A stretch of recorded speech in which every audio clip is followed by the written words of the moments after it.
Christ has done on your behalf. Hey y'all, welcome back to my channel. My name is Lilian. If you didn't know, guess what? Now you know. So today is Sunday, and basically you see me starting off my Sunday on a pretty productive note. I'm just getting some laundry out the way. I feel like clean clothes for the week are essential for the week, simply because you got clean clothes, you're ready for the week. You don't have to get ready. If you're already ready, you don't have to get ready. Stay ready. But yeah, I'm just going to be in and out of this video. I try not to do too much talking, just like me holding the camera up to my face, simply because I talk a little too much. But I'm going to let y'all enjoy the clip. I'm going to add some dope music in the background, and we can just vibe out. And y'all can watch me while y'all doing y'all Sunday routine, Monday routine, whenever y'all watching. So, yeah. Christ has done on your behalf, the fact that he has given us access to this grace in which we now stand, we can think that in this holy hour, separated from the world, separated from life, we're safe in our seats, we're listening to this message, we're under the word, and we think, God, glory to your name.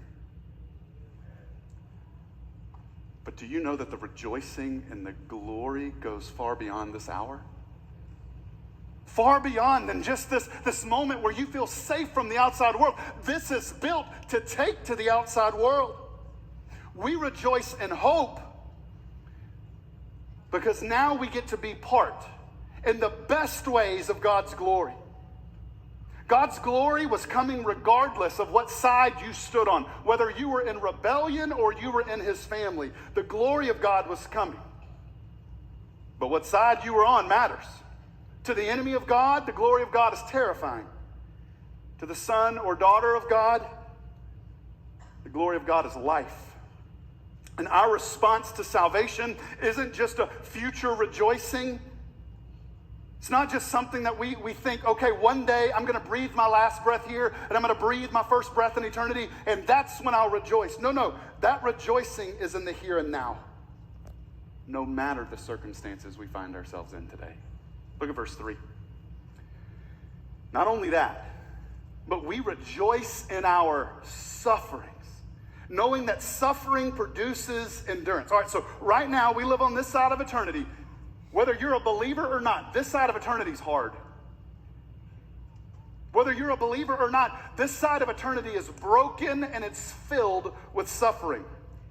It would be easy for us to say, yes, I am justified before the Father, and this world is too hard, and I can't wait to go home. And so you go back into your house, you shut the door, close the windows, and you just wait till you get to go home to be in glory. That's going to be a great day, no doubt. But Christian, God has redeemed you for the here and now, for today, in the midst of your hardest hour. Why in the world, though, would Paul tell us to rejoice in suffering? Don't miss this. Because it is through suffering that God molds his children. You read it from Genesis to Revelation. It is in the entirety of this book that God has trusted to us, that he will show us that he sees us, he knows us, he loves us, and he's got us. That doesn't mean that we are going to be safe from trials. Matter of fact, we are going to get a larger portion of those trials. But we shouldn't find them strange when they come. And listen to me, we shouldn't cause us to despair when they come. Because it's through those trials that God is doing something in us. Something that's going to bring him glory and something that's going to be good for the world. Here's what the Apostle Paul says in that. We rejoice in our sufferings. Here's why. Knowing that suffering produces endurance. Well, what is endurance? It's the ability to remain steady under difficult circumstances. That's what endurance is. Verse 4, that's what it says. And endurance produces character. And character produces hope. All right, so this endurance, the ability to remain steady under difficult circumstances, it is doing something in us, and it is building character in us. What does biblical character look like? Here would be a definition for us. It is character that allows us to examine in a way that we find out what the true substance is. And so if we follow that logic through this cascade that the Apostle Paul is writing, it is our suffering that produces endurance that is going to show who we truly are. That character, that who we truly are, is going to then produce hope. Hope is a forward look at the good, the pure, and the right. And hope, verse 5, does not put us to shame. Maybe let me help you hear it a different way, and this is how I've preached it to my own heart even this week amidst trials. If God only let us have good days, what I mean by that, no trial, no affliction, no pain, no struggling, no suffering. If we only had that, because of our sin nature, because of our current state, we would rely on us more than him. And if that goes on too long, we'll begin to believe that all of this good and great is because of who we are and what we've done. But it is through the suffering that God, listen, sovereignly allows us to walk. Do not believe for 1 second that God is flippant with the suffering he's trusted to you. God has never once given you a trial that he says, "Ooh, I hope it works out for him." This may sound outlandish to you, but God in his sovereignty has allowed all the suffering that you've ever faced to happen. I do not mean to say that he caused the pain that you've gone through. But I know as I read the scripture that he is sovereign over all. And what the enemy means for evil, God uses for good. All right, so just a quick little check-in.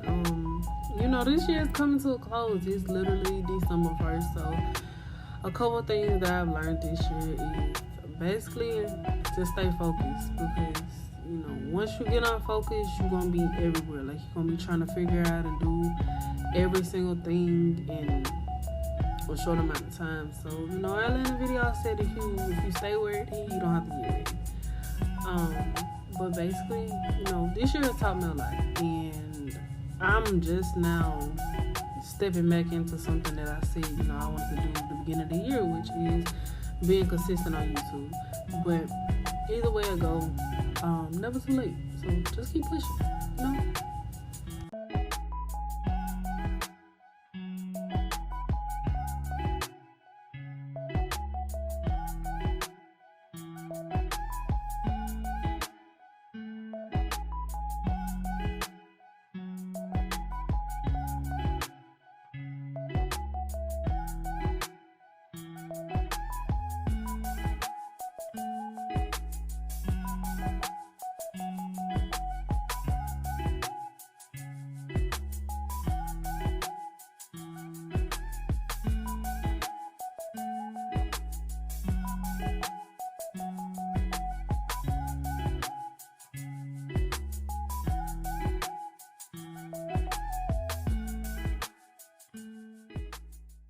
Alright, I hope y'all have been enjoying the video so far. So this is probably going to be my last check-in. But as y'all can see, I'm kind of working on my vision board right now.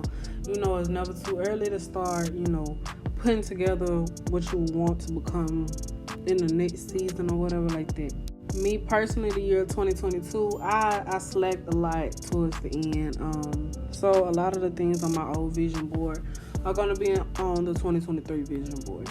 Now, I do pull up a Word document here and there, but that's mainly because I like to write things out first, then put it to picture. And I know a lot of stuff is spelled wrong, so, y'all forgive me. I'm human. We doing what we doing. But definitely start working on your vision board. Write your vision, make it plain. 2022, I really did get into a lot of spirituality, talking with God, praying a lot more, and I can honestly say 2022 has probably been the best year that I have learned something. You go through all your trials and tribulations, then at the end of the year, you're like, you know what, I made it. Even when I thought I wouldn't make it, I made it. But, God's will, not mine. But I'm just working on my vision board. I felt like I got finished, but I feel like I can definitely go in and edit and add some more. But YouTube and influencing is going to be a big part of this year. I'm not gonna speak too soon on the plans that I got, even though y'all can see my vision board. But I really do want to get into podcasting. So if anybody's watching this video know how I get into that, and I really want to use my voice, not gonna lie. But yeah, if y'all can help me get into that, I very much appreciate it. But that's enough of me talking. Y'all enjoy the aesthetic, the music. I tried to throw in a little rap at the end, hip hop type situation. But yeah, I hope y'all have enjoyed this video. Don't forget to like, comment, and subscribe. Comment down below what y'all want to see next. If y'all like little videos like this where I'm not talking as much, please let me know, because I feel like when I'm editing, my voice gets annoying. But yeah, I hope y'all have enjoyed this video, and I'll talk to y'all in the next video.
Kick.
kick.